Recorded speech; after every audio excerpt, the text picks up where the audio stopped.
Hey, welcome to Keight's Krafts. I'm Keight. In this quick tutorial, I would like to share with you two very ugly Christmas cards I made using some discontinued pattern paper and some Lawn Fawn products. Let's get started. Starting off, I have the Simple Stripes diagonal die by Lawn Fawn, and I've cut out two card panels using this die from the American Krafts 6x6 paper pad.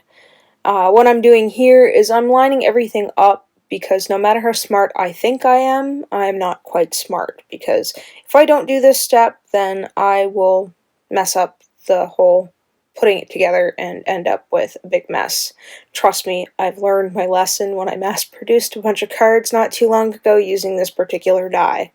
So I'll grab some washi tape and tape them together, and I will do the same for the red. Now, I couldn't find much in the way of this paper online as far as when I bought it, who I bought it from, and I looked on the American Craft paper website and could not find it anywhere.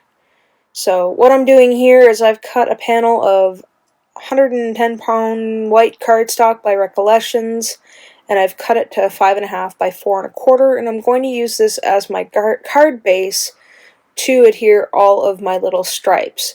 Now, my idea here is to alternate between the green and the red to kind of create that Christmassy pattern with the diagonal stripes. So I'll just glue up the back sides with these with liquid adhesive so I can move them around if I need to, and I will use my reverse tweezers to line them up. Now, to save a little time on this video, I will go ahead and add some adhesive to the second panel so I can work alternating between the two, and it'll save me a little bit of time and a little bit of headache. So I'll add the red one to start on the other panel and then just go back and forth alternating between the two of them. So yeah, I looked all over the internet for this particular paper pad and I could not find it. It had a couple of really cute little patterns in it, but I think it was one of those things that I bought that was probably on the clearance or last chance rack from an online store. I can't remember for the life of me. It might have been Paper Crafters Workshop. It might have been Scrap and Stamp. I'm not 100% sure. But I did use quite a bit of it, and I only have a few pieces left of that particular paper pad, so you probably won't have to suffer too many of the discontinued paper pack cards that I will be making in the near future. So, but this is my take on, I guess, Christmas in July. As corny as it is, I have jumped on the bandwagon with Christmas in July and decided to make two really ugly Christmas cards. And I say ugly because I find them ugly. You might like them. You might think they're pretty. I don't know. Let me know in the comments. Do you think these cards are going to be ugly or pretty? Or you're just indifferent and you're still thinking about putting on swimsuits and hanging out at the beach? Because, let's face it, it's hot outside and it's not Christmas yet. It's not for another 6 months.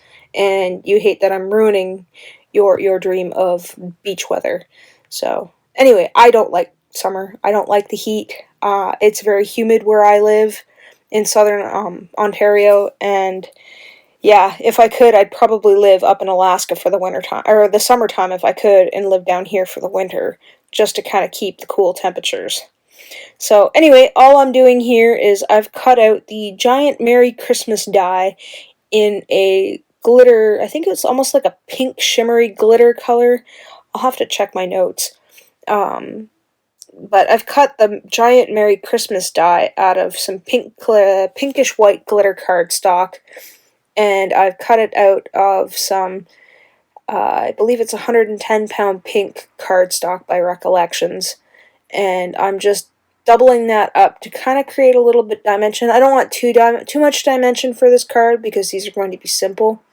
So now that I've got those glued up and I'm left them off to the side, I'm going to take some of this magnificent 40mm tape and I'm going to tape the back panel with this. And this way I'll be able to adhere it to my card base. So all I'm doing is kind of measuring up how much I need to cut, eyeball where I need to cut, and then I use my cutting scissors for my sticky stuff. Now I have like a whole bunch of pairs of scissors. 2 of them I keep for cutting sticky stuff, and 2 of them I keep good for paper. So again, here I'm just gluing up the back sides so I could adhere them to the ugly Christmas paper that I have here, which was a Krafts Smart 12 by 12 paper pack. There too was a number on that one. It was 604030. I probably got it, I don't know, a long time ago. When I looked at the paper pad itself, it had a bunch of numbers, and it said 2019. So I'm assuming I probably got this on discount in 2019. I don't know, because it's a vintage package, I believe. Yeah, it was a classics vintage package, so I don't know. Some of it was kind of cute, but paired these what do you call them, wreaths, paired with the tacky red and green colored stripes here. I don't know. I like bold colors if I'm going to do red and green. I don't particularly like this shade of red, and the green is okay, but I don't know. I like the flashy, gaudy, kind of Christmassy colors. This is more vintage vibe and not quite ugly sweater, but I think they're ugly. But I don't know. I'll probably put them in the pile to either sell for the next pop-up market I do, or I might just send an ugly Christmas card to a friend. I'm not sure. So all I've done here is taken the large slimline stackable die and created a panel to go on top and glued them all together, and here you have 2 very ugly Christmas cards. So if you've enjoyed today's content or found it helpful, please give this video a like. I also welcome you to subscribe, as I post weekly. Here's another video I think you might enjoy. Thanks for hanging out with me today. Take care.